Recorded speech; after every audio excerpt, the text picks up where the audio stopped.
Hello, hello, change makers. I'm so excited. We are having another fun week of interviews here.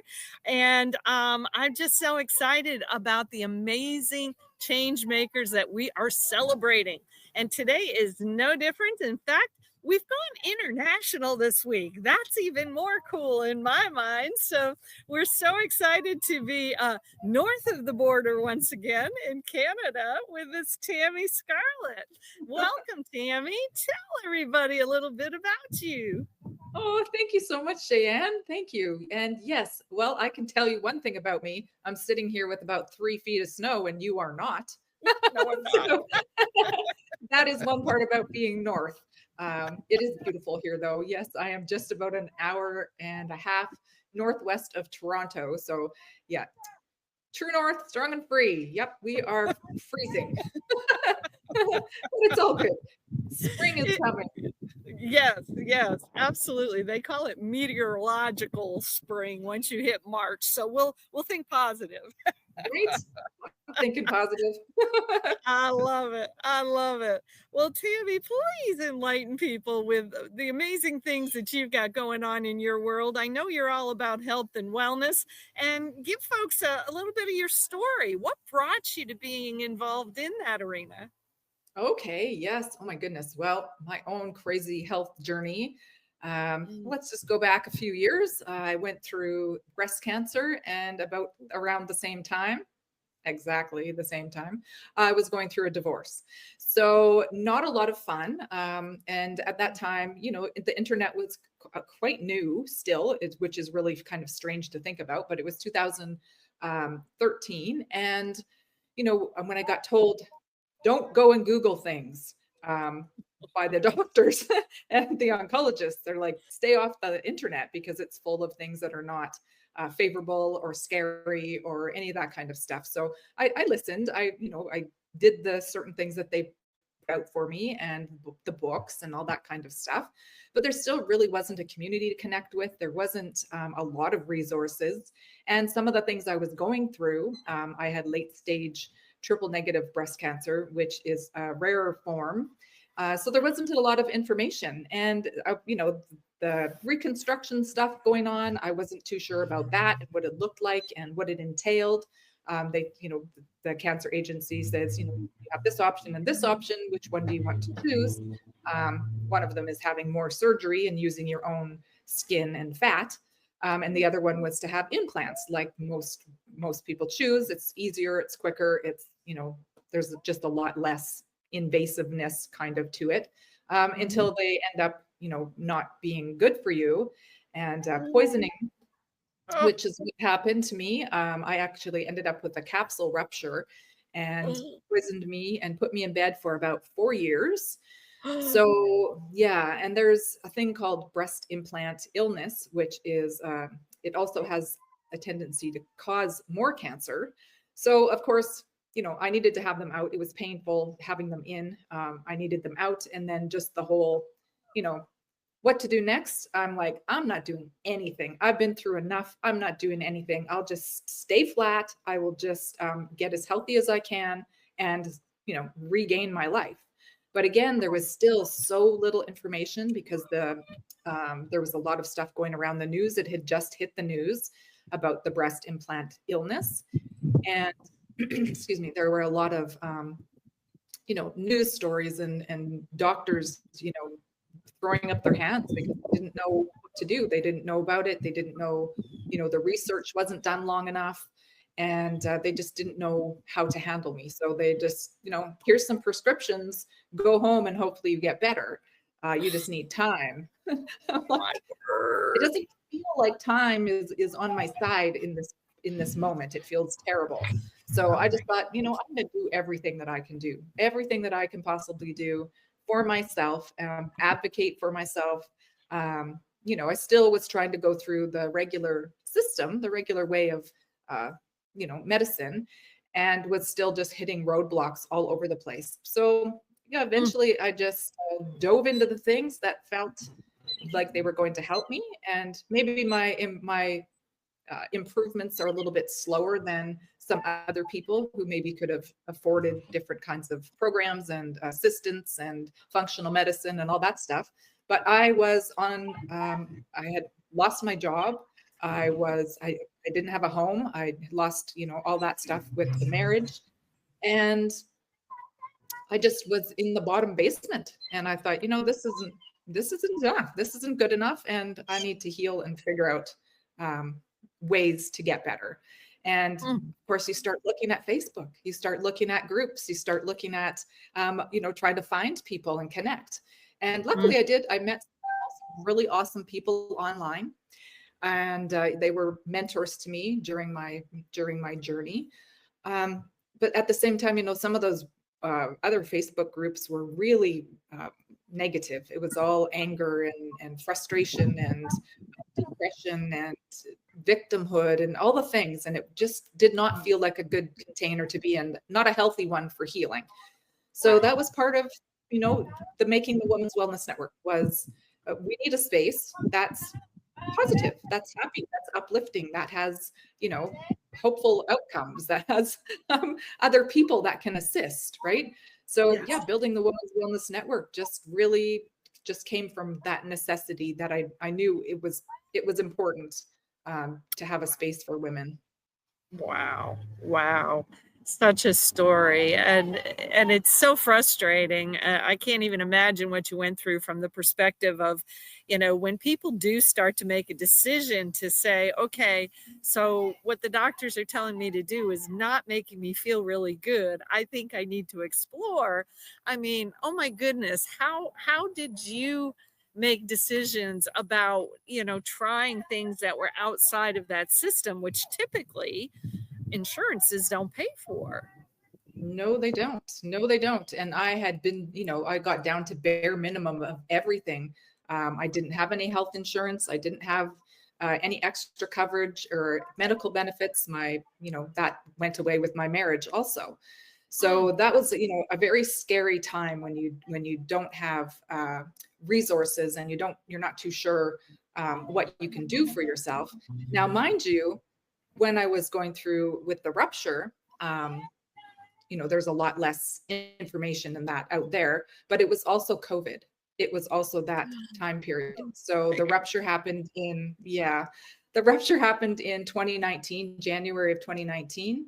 And, wow. I was trying to get better, and I was living with my mother and just, in bed, not knowing what to do or how to make myself better. So I just started eliminating everything that was making me feel terrible. And Mm, the number one thing, to be honest, that I noticed was bothering me right away was anything that had silicone in it. So I started to have like strange reactions to silicone before the rupture happened, but I didn't know that that's what it was. And then mm. afterwards, everything has silicone in it. All your cosmetics, your body wash, your shampoo, your dish soap, your laundry soap, lotions, anything you put on your body, some clothing. That was one of the things that I noticed actually before the rupture happened. I was wearing a skirt, and underneath it, the little shorts have that silicone stripping to hold it down so that it doesn't ride up. And Yeah. right. And I went to take them off, and my skin came off with the stripping. Oh And I my thought, word. I'm like, what is happening? That's very weird. What is going on? Oh, this stripping must be like old and poisonous. I better throw it in the garbage. Like, it's thinking it's the stripping, not me, Right. but it was Right. me. Right. Right. So just Mm, starting with that. And like I said, it is everywhere. It's in so many different clothing, especially for women. It's inside of undergarments, it's inside of shorts, it's inside of tank tops, it's inside of so many things. Little mm. straps, little, even stitching, elastic band, rubbers, like all the things, right? There's just so many things. Yeah. So I just thought, I got to take care of myself. I got to do what I can. And I cut out everything out of my diet. Um, you know, no alcohol, no coffee, no dairy, no meat, no, like everything. Like I went down to bare minimum to live because Mm, I needed to start somewhere. I just needed to have something that was going to make me feel okay.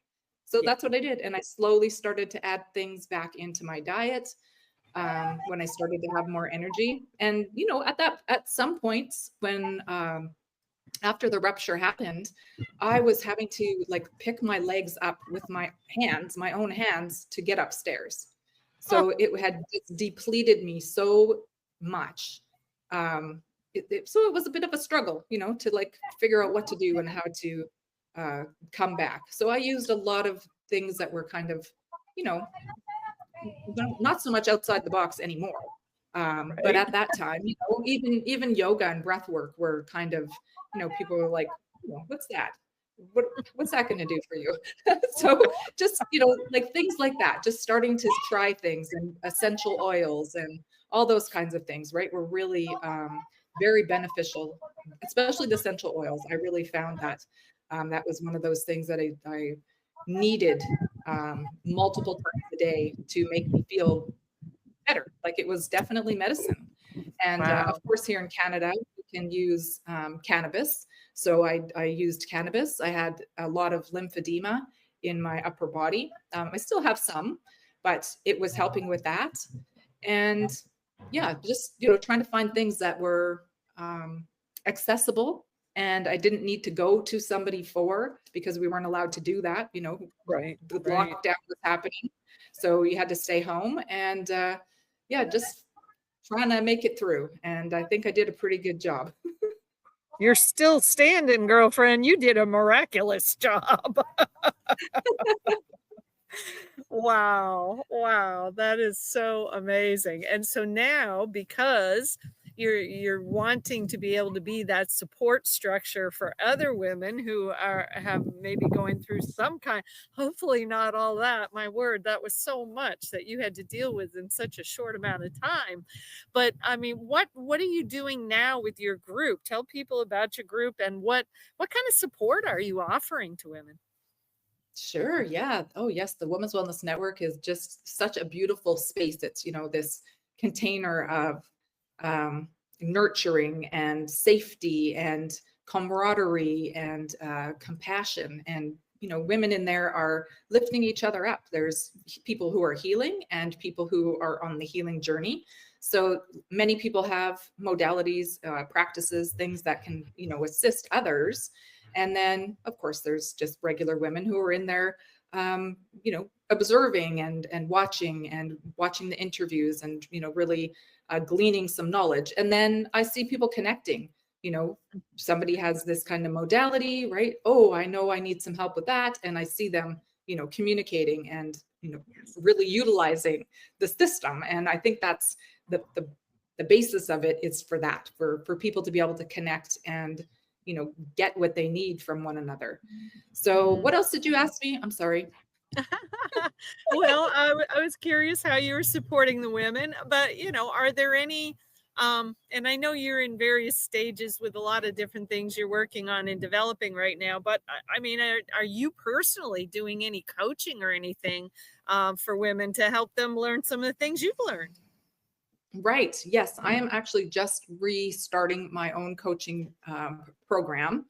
I took some serious time off for many reasons, obviously, but then to just really be able to focus on the Women's Wellness Network for the last year has been the thing. I wanted to make sure it was, solid in there, that things were kind of, not running themselves, but I knew exactly what I could do and not do and what I should be doing to help it grow and to keep it, moving forward.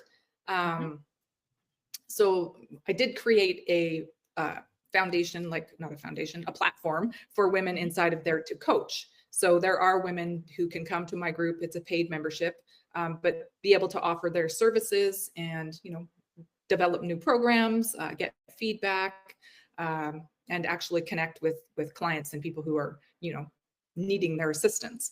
So yes, my own coaching is coming back online. I am bringing the Path of the Phoenix as a kind of a starting point. It's really about just getting into your own, inside. It's starting on the inside, not the outer layers of, being able to coach people or any of that kind of stuff. It's really all the inside work that needs to be done so that we can, you know, come out, we can blossom, we can, rise up, because you spend enough time down there in the muck and the mire and manure Exactly. and others. It's just like it's time to get up and get going because it's starting to fester. I hear ya. One of my friends, that I hope to interview in this group, she actually calls it "Rise Up and Rock." Rise up and rock. I like that. That's awesome. Yep, that's what we all need to be doing. It's time for all hands on deck. There's no doubt about it. Yes, that is so true. Well, I'm curious, do you have any if you look into the future 5 to 10 years, do you have any big visions that you're willing to share with us? Oh, yes. Well, I hope it's, I hope it's within that time frame. I'm looking for just thinking about what I've done in the last year. Um, yeah, between 5 and 10 years, it should happen. I am planning to take I want to build a sacred gardens around the world. I want to have Ooh. them kind of set up because within my group, women come in and they work in specific containers. So it's the sacred garden, and then we have the show garden. And within the show garden, there are different areas. So we have Guides Grotto, we have Teachers Terrace, we have um, Artists Amphitheater, we have oh, let's see, Authors Arbor. So there's like plenty of different kind of spaces. I think there's 9 of them altogether where women can come in and share what they have. So I want to be able to have a physical place where women can come and some people want to come and coach, some people want to come and be coached. So just a space where that they can do that.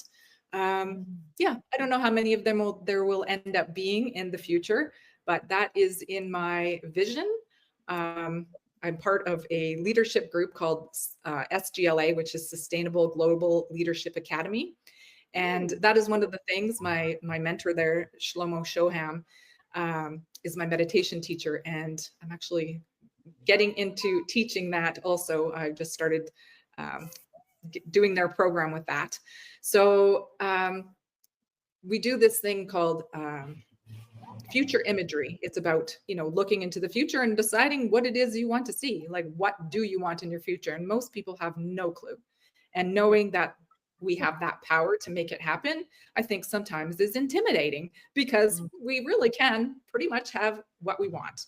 So it's just deciding. Yeah, you don't want to make a mistake, right? You don't want to say, "Oh, I'm going to choose this. I want to have a, I want to have a ranch in Colorado, blah blah blah," and then you get there and go, "Oh, actually, I don't even like horses." Do you know what I mean? Like some Yes, people, I do. they just have this. They have this thing where they're, thinking, trying to think of the big picture, but it's hard. It's really difficult to figure out what that is and how you Mhm. want to, what you want it to look like in the Mhm. end. So that is Yeah. where I started doing that, and that was 2 years ago. 2 years ago, I went through, I guess, the secondary course, and really honed into what I wanted to do. And that's what I want to do. I want to be able to take the Women's Wellness Network and turn it into something physical. Wow. Wow. I don't even know if Amos knows what he's doing really because, I'm sitting here going, "Okay, well, I've already got this plan for a network of campgrounds and having several of them all be about health and wellness, so maybe your sacred gardens need to be part of those campgrounds." Oh, how fun. Oh my goodness. I love camping. And see, that's part of the thing. Part of my theme, well, it's garden, like the garden, but then Mhm. also the forest and just nature in general, right? Is my thing. Um, so to And be able to mine. have, yeah, right? I want to be able to do like where you go outside and you do like an obstacle course, but it's a spiritual obstacle course. You go to over here and you meditate, and you go over there and you do something physical. Maybe, I don't know. I haven't fleshed out every detail because I don't want to. I'm not there yet. You know what I mean? Yeah, yeah, and you don't wanna limit anything, right? Right? Let it Exactly. unfold. Yes, that is really the thing. So yeah, I have a kind of an idea, an overview of, the feel of what would be like. And I think that's the thing. It's what it's going to feel like rather than, it has to look a certain way, but the feeling is the thing. Yes. Yes, I get it. I get it. Well, and I got to imagine that you definitely will have teams and collaborators around you wherever you set up your sacred garden. So I'm excited to see what that looks like. Oh, thank you. Me too. I'm excited to see yours also. Like these visions, right? We have to have visions. We have to have goals and dreams. Absolutely. Absolutely. And I joke with I keep meeting more and more full-time RVers. I'm like, we're getting ready. We're going to have a caravan. Fun. That would be great fun to me. Well, I might like to join in once in a while. I would like to get myself like a camper van and call it the Gust Bus. The Gus And Bus. yeah, yes, Yes. yes, and go around to different places and kind of like that, right? Yes, exactly. That's the idea. We'll get there. We'll get there. Yes, we will. Oh, I love it. I love it. Well, please tell people how they can find you so they can connect with you and be part of these amazing visions that you're building. Cool. Yes, absolutely. Okay. On Facebook, I am the Women's Wellness Network. Well, I'm Tammy Scarlett. You can connect with me personally, Tammy Scarlett. And remember, there's more than one Tammy Scarlett out there, and we do look similar. But if you make a mistake and actually message her, that's okay. We're friends, and she'll pass you on to me. Good deal. Yeah, it happens. And of course, then the Women's Wellness Network, you can reach it by typing in the Women's Wellness Network in Facebook, or you can do TWWN and it comes up really quickly, which is a lot Mhm. easier than typing in all of those letters. And then Yes. also we have a website, which is the womenswellnessnetwork.com. And I think that's it. Awesome. Well, those all sound like great ways to get connected to you and with you. And just out of curiosity, do you have any final words of wisdom you'd like to share with everybody? Yes, I would love to share, especially with the women. Please be an advocate for yourself. If you feel like something is not correct with you, ask somebody else. Get a second opinion, get a 16th opinion, get a 400th opinion. It doesn't matter. Keep going until you find somebody who will listen to you because that is important. And if you feel there's something not right, 9,999 out of 10,000, it's going to be you're correct. So yeah, right. Listen to yourself and do the things that are right for you. Mm, wonderful words of wisdom. Thank you so much. And I know that you fought hard to acquire those. So congratulations to you for still standing. My goodness, your story is just amazing. I can't imagine what you went through, but I'm so glad you're here and you're here to help other women. So thank you for being you, Tammy Scarlett, and thanks to all of our change makers.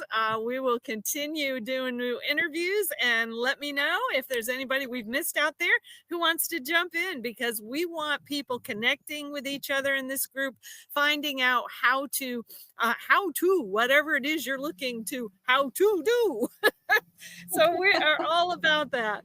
So thank you all. Have an awesome rest of your day. And thank you again, Miss Tammy. Thank you so much, Anne.